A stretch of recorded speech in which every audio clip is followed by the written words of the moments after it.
Jadi hari ini sebenarnya korang mesti selalu dengar nama-nama penjenayah yang paling terkenal dekat dalam dunia ni. Antaranya adalah Pablo Escobar, El Chapo Guzman dan pelbagai lagi lah jenayah-jenayah yang besar tau, yang merupakan drug kingpin yang menyebabkan memang state sendiri yang berusaha gila nak tangkap penjenayah-penjenayah ni. Tetapi apa yang korang tak tahu, di antara penjenayah-penjenayah yang paling terkenal dekat dunia ni, salah seorangnya adalah perempuan yang bernama Griselda Blanco. Aku paling impressed dengan dia sebab dia merupakan seorang perempuan tapi dia sudah menerpa nama dia untuk menjadi salah seorang penjenayah yang paling ditakuti dan paling berbahaya dekat dalam dunia pada zamannya. Siapa Griselda Blanco ni sebenarnya? Okey, kalau korang cari dekat internet, korang akan jumpa dua gelaran Griselda Blanco ni. Yang pertama adalah Cocaine Godmother dan yang kedua adalah Black Widow. Awal sejarah dia ni melakukan jenayah adalah pada umur 11 tahun lagi. Dia daripada umur 11 tahun ni, dia dah start dah buat jenayah-jenayah yang I rasa agak teruk lah, iaitu apabila dia menolong orang untuk pergi menculik budak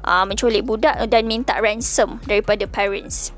Dan apa yang paling mengejutkan sekali, pada umur dia 11 tahun tu, dia minta ransom daripada parents budak ni, and then parents budak ni macam tak nak bagi dekat diorang ni lah, dekat penjenayah-penjenayah ni. Jadi you know, at the age of 11, dia bunuh budak disebabkan oleh parents dia tak nak bagi duit. Dan kemudian jenayah dia tu makin besar, iaitu bila dia dah meningkat masuk remaja, dia dah start pickpocket, lepas tu dia dah start involved dengan prostitute, dan kemudian dia berkahwin dengan suami dia lah. Dia berkahwin dengan suami dia yang merupakan small time criminal.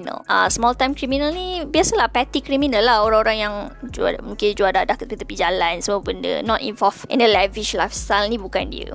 Jadi dia dikurniakan 3 orang anak bersama dengan suami pertama dia ni. Jadi bila kau ni small time criminal, aku rasa memang dia jenis yang tak guna lah kalau kau tengok sini dokumentari dia tu. Jadi si Griselda Blanco ni macam stres. Akhirnya dikabarkan bahawa Griselda Blanco ni hire beberapa orang untuk bunuh suami dia yang pertama.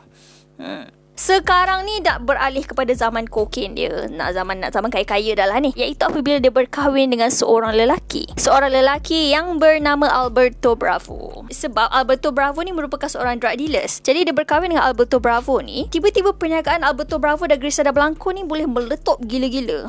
Sebab dia, reasons kenapa dia meletup, sebab Griselda Blanco ni dia kreatif tau. Dia ekspor dengan import dadah tu ke US dengan cara yang sangat kreatif. Griselda Blanco ni dia ke satu pakaian dalam yang ada small compartment untuk kita letakkan dadah tu, untuk kita letakkan kokain. So Griselda Blanco ni dia memang kumpul wanita-wanita yang bekerja dengan dia untuk pakai lingerie tu, and then naik ke airport untuk turun ke US dan pergi mengedar dadah dekat sana. Jadi dengan cara ni menyebabkan Griselda Blanco ni mula naik tau, mula kaya gila. Dan kemudian kenapa kau rasa Griselda Blanco ni digelar sebagai Black Widow? Sebab dia tiba-tiba dapat tangkap yang Alberto Bravo ni mencuri daripada dia tau, sepanjang dia bekerjasama dengan Alberto Bravo ni. Jadi dia tak sedar hati lah. Jadi apa lagi? Bunuh lah. Griselda Blanco ni memang kepala otak dia bunuh orang. Tu je. Penjenayah-penjenayah besar ni memang dia orang tak ada simpati langsung. Jadi Griselda Blanco ni juga dia telah mencipta satu cara untuk membunuh orang, iaitu dengan cara menggunakan cara gunman on motorcycle. Dan pada zamannya tu dianggarkan Griselda Blanco ni dah bunuh sebanyak 200 orang dah sebenarnya. Tapi yang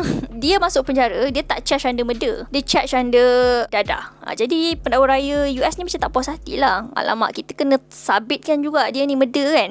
Tapi tak boleh. Jadi macam-macam diorang cuba je, mesti tak berjaya. So Griselda Blanco ni dibebaskan. Jadi pada tahun 2012 pengakhiran hidup Griselda Blanco berlaku, iaitu apabila dia pergi berhijrah ke Medellin. Dan kemudian dia pun sedar yang akan ada banyak penjenayah yang akan cari dia, sebabkan benda yang dia dah buat sebelum-sebelum ni, dia dah bunuh 200 orang yang antaranya adalah drug leaders lah kan, gang leaders, semua benda je. Semua orang macam memburu dia. Jadi dia pun diisytihar mati dekat depan kedai dengan menggunakan cara yang dia ni asaskan, iaitu gunman on motorcycle tu. Jadi itu sahajalah perkongsian I tentang Griselda Blanco ni. Maybe korang boleh search more on Griselda Blanco ni dekat dokumentari dia, and banyak juga filem-filem yang dibuat inspirasi daripada hidup Griselda Blanco ni. Jadi itu saja. Bye. Assalamualaikum. Peace.